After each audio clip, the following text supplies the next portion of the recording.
मैंने जिंदगी में बहुत कुछ हासिल किया, लेकिन आज जब सब शांत है तब एक सवाल बार बार लौट कर आता है, अगर सब कुछ सही था तो अंदर इतना खाली क्यों रह गया।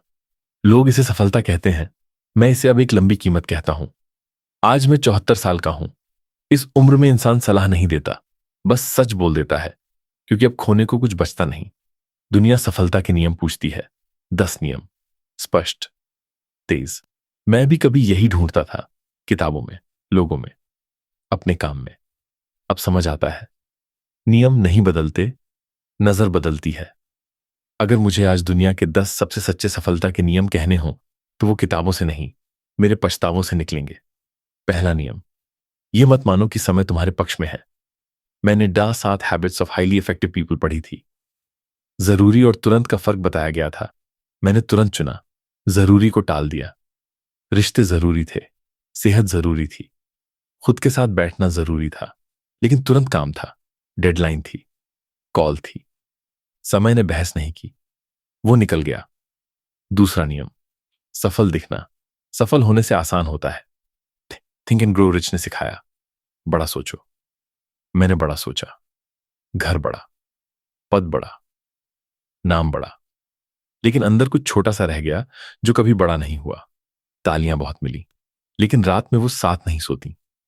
तीसरा नियम, मेहनत तब तक अर्थहीन है जब तक तुम्हें पता ना हो कि किस कीमत पर। डीप वर्क पढ़कर मैंने ध्यान से काम करना सीखा, लेकिन ये नहीं सीखा कि हर चीज गहराई नहीं मांगती। कुछ रिश्ते बस मौजूदगी मांगते हैं। मैं काम में डूबा रहा और जिंदगी किनारे खड़ी रही। चौथा नियम, यह मत सोचो कि अपने लोग समझ जाएंगे। मैंने how to win friends and influence people पढ़ी। लोगों से बात करना सीखा, लेकिन अपनों से चुप रहना सीख गया। मैं सोचता था वो जानते हैं कि मैं उन्हें प्यार करता हूं, लेकिन प्यार बोले बिना धीरे धीरे आदत बन जाता है। पांचवा नियम, सफलता खालीपन नहीं भरती। मैन सर्च फॉर मीनिंग मैंने बहुत देर से पढ़ी। उसमें लिखा था, अर्थ बाहर नहीं मिलता। मैं बाहर ढूंढता रहा और अंदर खाली होता गया। घर था, सम्मान था, लेकिन कोई ऐसा नहीं था जिसके सामने चुप बैठ सकूं। छठा नियम, अपने शरीर को आखिरी प्राथमिकता मत बनाओ। एटॉमिक हैबिट्स ने आदतों की ताकत सिखाई। मैंने जल्दी उठना सीखा, ज्यादा करना सीखा, लेकिन रुकना नहीं सीखा। आज दवाइयां बताती हैं कि शरीर ने सब याद रखा है। सातवां नियम, हर अवसर तुम्हारा नहीं होता। इसेंशियलिज्म ने सिखाया, कम लेकिन सही। मैं समझ गया था, लेकिन डर के सामने भूल गया। मैं हर मौके को पकड़ता रहा और जिंदगी छूटती रही। आठवां नियम, खुशी भविष्य की योजना नहीं है। एल्केमिस्ट पढ़ते हुए लगा, सपने पीछा करो। मैंने सपना पकड़ा, रास्ते में खुद को छोड़ दिया। मैं सोचता रहा, जब ये हो जाएगा तब खुश होऊंगा। वो तब कभी पूरा नहीं आया। नौवां नियम, अपनी आवाज बहुत धीमी होती है, उसे अनदेखा मत करो। द पावर ऑफ नाउ ने अभी में जीने को कहा।